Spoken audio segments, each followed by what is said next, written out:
Hello dear students, welcome to the video today. So children, we are carrying on with this first chapter. First chapter we are talking about, first we have talked about political liberalism. Now we are talking about economic liberalism. Economic liberalism, when we are talking in this, we try to understand that policies that were followed by the people in European countries, it was not beneficial for Europe. All the merchants and all the businessmen who were involved into this trade, they were some or the other time facing some or the other problems. हर एक की अपनी own, they all these small principalities that were there, all these small countries that were there, they had their own currency, their own weight measure. तो अब suppose there is जो हम लोगों ने बात की थी, that was about a merchant. एक व्यापारी है who is travelling from Hamburg to Nuremberg and he wants to sell his goods. Okay, so when he is trying to sell his goods, he has to pass through 11 custom barrier. 11 places में he has to give custom barrier, he has to give the duties. Duties means he has to pay the taxes and about 5% at each one of them. हर एक जगह पे 5% tax देना है. तो आप सोचिए कि it is such a big problem for the merchant. And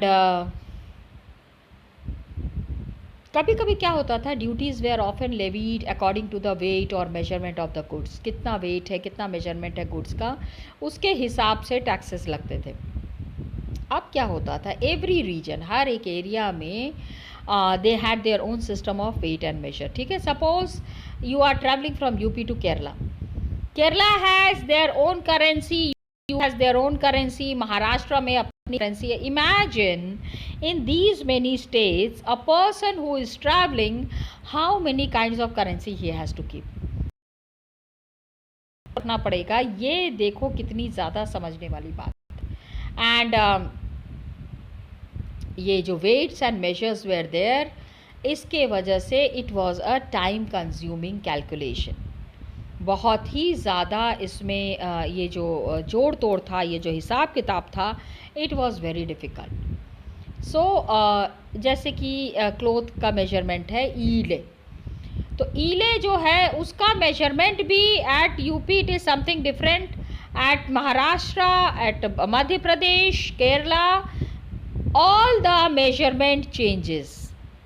एक ही कपड़े का मेजरमेंट अलग अलग जगह पे अलग अलग तरीके से, no, it was not acceptable. Okay, तो ये जो था, दिस वाज एन ऑब्स्टैकल, बहुत बड़ी रुकावट थी for the economic exchange and economic growth. New commercial classes were coming up, नए नए लोग आ रहे थे ऊपर.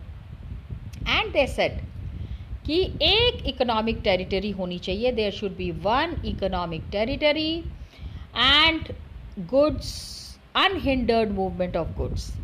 सामान एक जगह से दूसरी तक हम ले जा रहे हैं, people are going, capital is travelling, all this has to be without any stoppage, unhindered.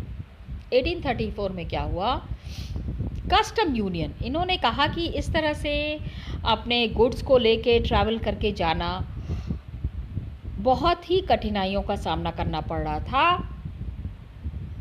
तो प्रशिया ने क्या किया, Prussia had founded out a new method.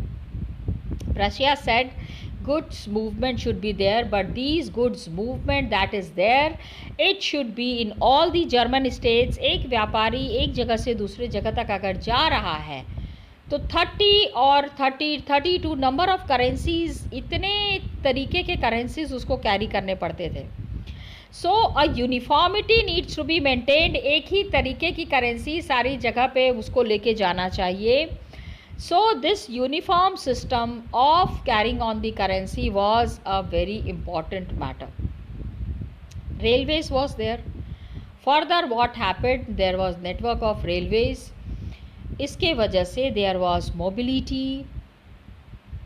Mobility means lot of movement was there ना. इकोनॉमिक इंटरेस्ट, लोग क्या चाहते हैं, कैसे चाहते हैं. All these economic interest happen to national unification, people unified and they had to think about their country, about their own policies.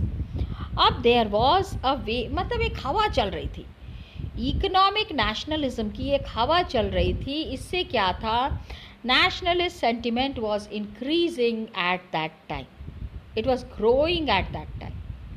Okay, up there was a new conservatism after 1815. A new kind of a conservative measure was there, a new conservatism was there.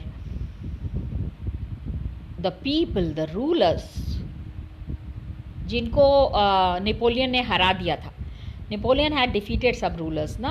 Those rulers now came up again and they said Napoleon has been very rude to them. Napoleon ने इनका बहुत बुरा किया है, तो अब ये उसका बदला लेंगे. And conservatives, all these people जो कि सोचने का जिनका तरीका बिल्कुल अलग था, they believed that established traditional institutions, जितने भी institutions हैं in the state and in the society, like the monarchy, the church, monarchy is there, church is there, social hierarchies are there, property is there and family should be there. ये सारी लो चीज़ों को preserve करके रखना है, बचा के रखना है. ठीक है, फैमिली की तरह the monarchy, monarchy is there, church is there, social hierarchy, कौन टॉप पे है, कौन बॉटम पे है, प्रॉपर्टी, फैमिली, इन सब को बचा के रखना है. तो मोस्ट ऑफ द कंजर्वेटिव, ज़्यादातर कंजर्वेटिव्स क्या हुआ, they did not propose to return to the society of pre revolutionary days. पहले का जो ज़माना था, many people did not want to go back to that. And Napoleon, what happened कि changes तो आ रहे थे, changes were initiated by Napoleon and modernisation strengthen the traditional. इन मॉडर्नाइजेशन की वजह से क्या हुआ कि मोनार्की को थोड़ा सा स्ट्रेंथ मिलेगा. भाई पुरानी सिस्टम, पुराना तरीका ऑफ कोर्स कहीं से भी एक्सेप्टेबल नहीं है. So new system will bring lot of changes. अब power was more effective and strong. State power जो है धीरे धीरे बहुत इफेक्टिव हो रहा था, बहुत स्ट्रॉन्ग हो रहा था. एक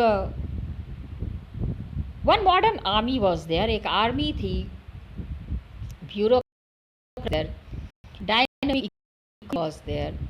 तो there was abolition of feudalism. Feudal lords जो थे, feudal people who were there, serfs were there, they could strengthen the autocratic monarchies of Europe.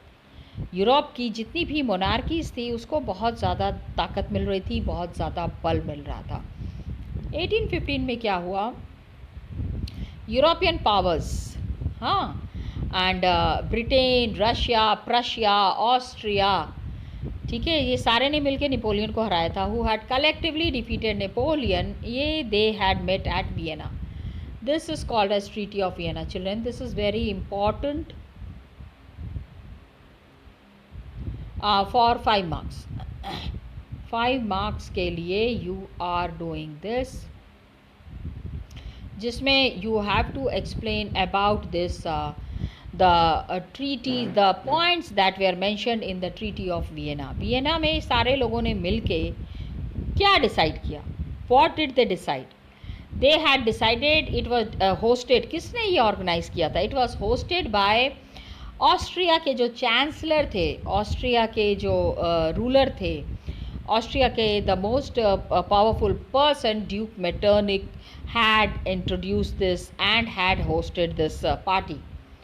अब there were वियना में क्या हुआ, they with the object of, पहला तो क्या था कि जो जो change done by Napoleon उसको ख़त्म कर देना है. That needs to be finished. Bourbon dynasty was there, which had been deposed, जिसको हटा दिया गया था during French Revolution. It came back to power. Bourbon dynasty जिनको हटा दिया गया था, now they were back into the power. And France जो है, नेपोलियन के टाइम में which ever places Napoleon has annexed, Napoleon has captured, वो सारा नेपोलियन को वो सारा इन लोगों ने वापस ले लिया। दे वर वेरी एंग्री। अब किसी भी राजा का राज खत्म हो जाएगा तो वो खुश तो नहीं होंगे ना। Kings rule is very much acceptable, it is very very attractive, it is very very powerful. किसको पावर नहीं पसंद है? Who doesn't like power? Okay, so France सारी टेरिटरीज दे हैड लॉस्ट, जो कि नेपोलियन के अंडर में दे हैव कैप्चर्ड। बहुत सारे states were set up on the boundary of France. States, lot of states were set up कि France must never expand, France जहाँ हैं वहीं रहें। And Kingdom of Netherlands, which included Belgium, ये north में settle है। And Genoa was added to Piedmont in the south में Genoa was added to Piedmont। Prussia जो है that was given important new territories. Prussia को new territories मिली western frontiers पे। And Austria जो है इट गॉट नॉर्दर्न इटली। तो France को पूरी तरफ से इन्होंने घेर लिया। I am explaining in a very simple language कि French expansion, all the countries are on the boundaries of France. If France tries to expand its territory, France cannot do that.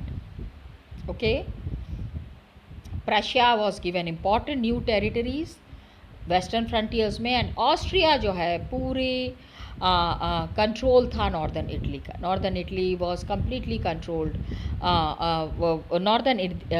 Prussia Austria controlled the northern Italy. अब क्या हुआ है, German confederation was there 39 states and जो कि Napoleon had set up, they did not touch that. पता है क्यों? Because Germany was doing very well. Germany से फ़ायदा हो रहा था, lot of money game was happening in Germany. तो मेन इंटेंशन क्या था? To restore the monarchies, monarchies को वापस से लेके आना है, and that had been overthrown by Napoleon. Napoleon ने जिसको ख़त्म कर दिया था उसको इन्होंने वापस लेके आए and created a new conservative order in Europe. Conservative सोचने का तरीका थोड़ा सा बंधा हुआ है, थोड़ा सा दबा हुआ है। ओके, तो conservative were autocratic. Conservatives regime that was set up in 1815, it was autocratic. Criticism accept नहीं करते थे, dissent accept नहीं करते थे, and they always wanted to stop all the activities जिसमें कि autocratic government के ऊपर कोई भी सवाल उठा रहा है। आपने ऐसा कैसे कर दिया, आपने ये क्यों कर दिया, why have you done this, why have you done that? They never wanted anybody to come up with reasoning. जैसा कहा जा रहा है बस वैसा ही करो, that was needed. And most of them imposed censorship लगा दिया। कंजर्वेटिव्स थे ना पहले का इतना डरे हुए थे। Napoleon has totally finished the conservative regime. जिस तरह से नेपोलियन ने कंजर्वेटिव्स को ख़त्म किया था, इस कंजर्वेटिव्स जो हैं वो बहुत ज़्यादा डरे हुए थे। I have to use this word, डरे हुए थे, क्योंकि conservatives were unable to contradict whatever Napoleon had done. लेकिन नेपोलियन एक मशाल जला के चले गए थे। प्लीज़ अंडरस्टैंड, मोनार्की तो फिनिश करनी ही है। Everybody had made up their mood to finish the monarchy. King का रूल कहीं भी नहीं रहना है। And most of them imposed, इन्होंने क्या किया, दे इम्पोज सेंसरशिप लॉज।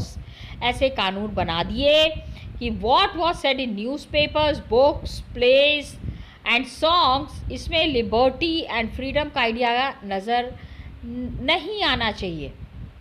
ठीक है, सेंसरशिप, रोक देना, स्टॉप कर देना, किसी की भी एक्टिविटीज़ को आगे नहीं बढ़ने देना। ओके,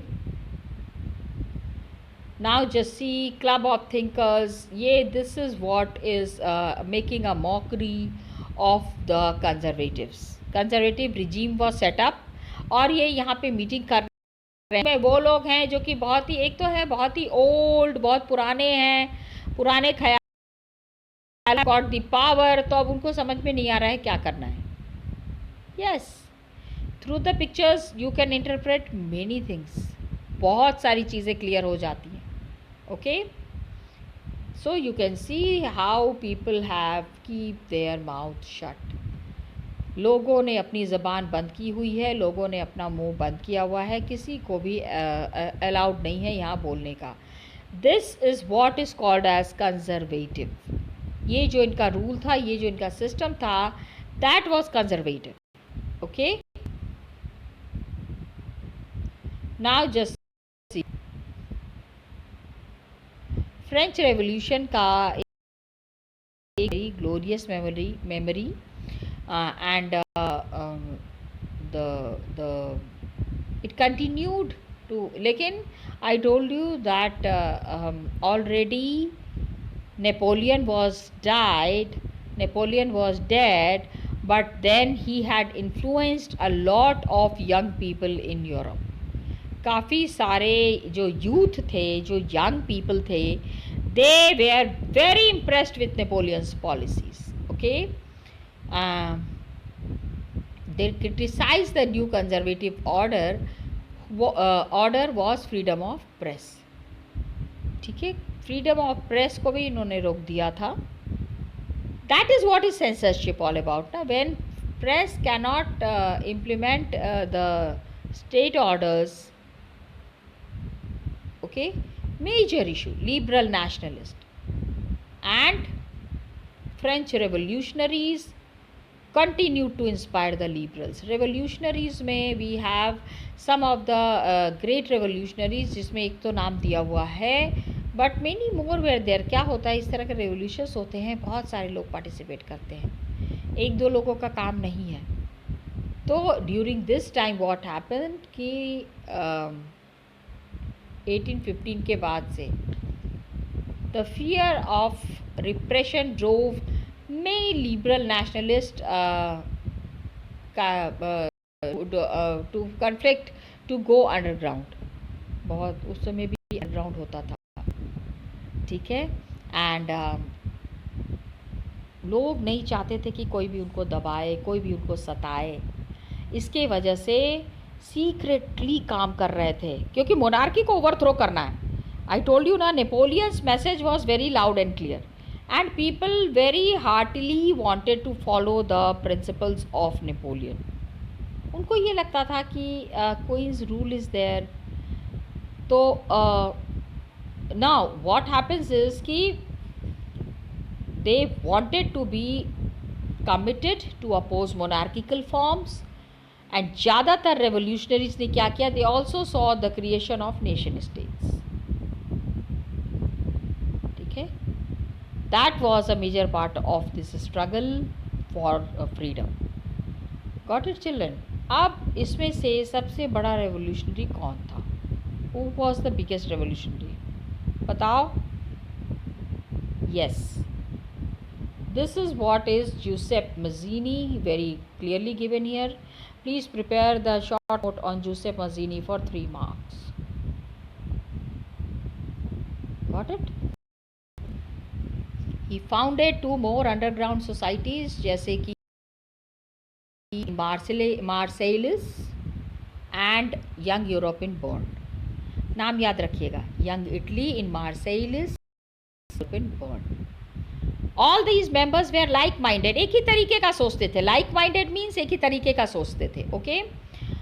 पोलैंड, फ्रांस, इटली, सारी जगह से ये लोग इकट्ठा हो गए, and German states. And Mazzini को ये लगता था, Mazzini believe that God had intended nations to be natural units of mankind. Nature ने दिया है, उसके ऊपर हम कब्जा कैसे कर सकते हैं? Nature has bestowed all the blessings. तो single unified republic has to be there, and this unification was based on Italian liberty. Italian liberty was happening. यही मॉडल था. सीक्रेट सोसाइटीज़ बहुत जगह पे बने, जर्मनी, फ्रांस, स्विट्ज़रलैंड, पोलैंड, हर जगह पे secret societies बन रही थी. That was a big victory for the revolutionaries who were there in Germany. बहुत बड़ी एक जीत हुई इनके लिए. So Metternich described him as the most dangerous enemy of our social order. ठीक है, कि घोड़े पे बैठता है और आर्मी मैन की तरह चलता है. Rulers never liked him. Okay, most dangerous enemy of our social order, कि ही इज़ द एनिमी जो कि सब लोगों का दिमाग ख़राब कर रहे हैं, सबको इंस्पायर कर रहे हैं. They always wanted that the people should just ओबे there orders. Got it children?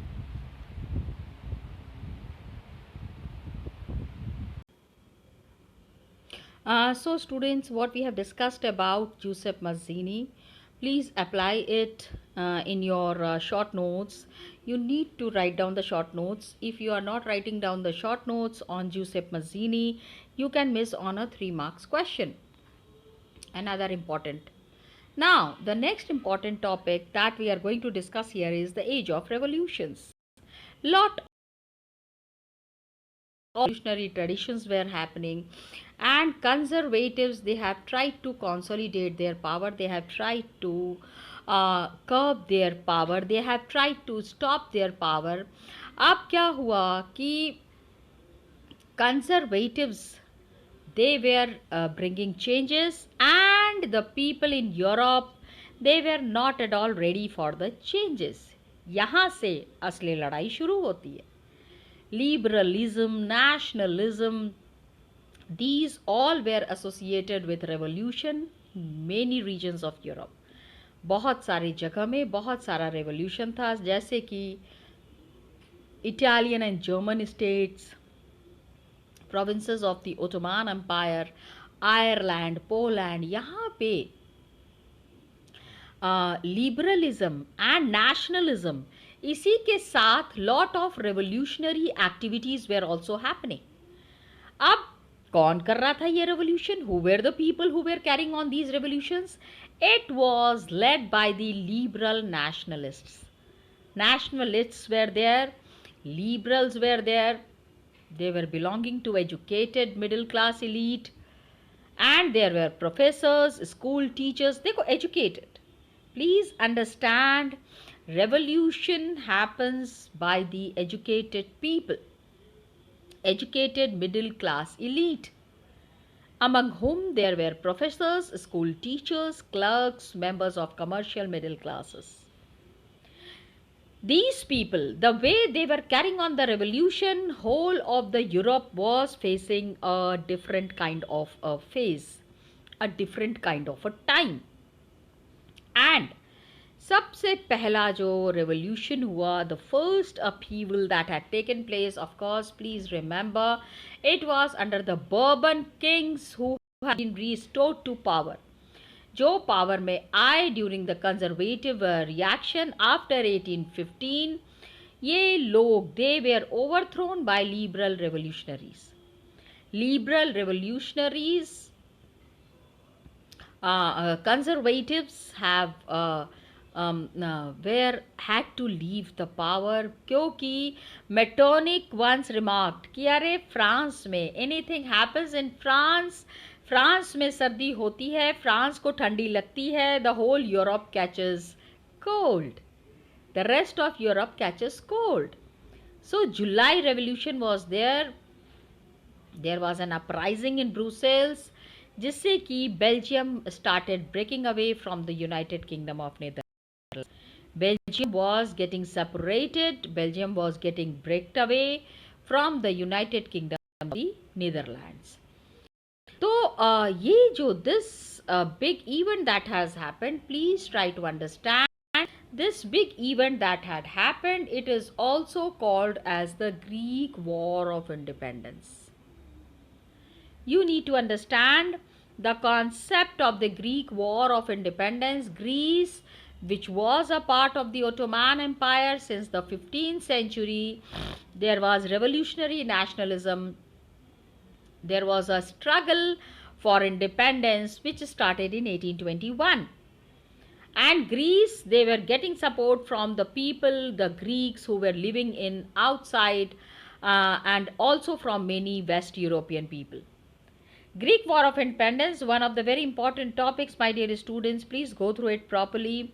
We will be discussing it in detail in the next class. Till then, children, thank you so much and all the best to you.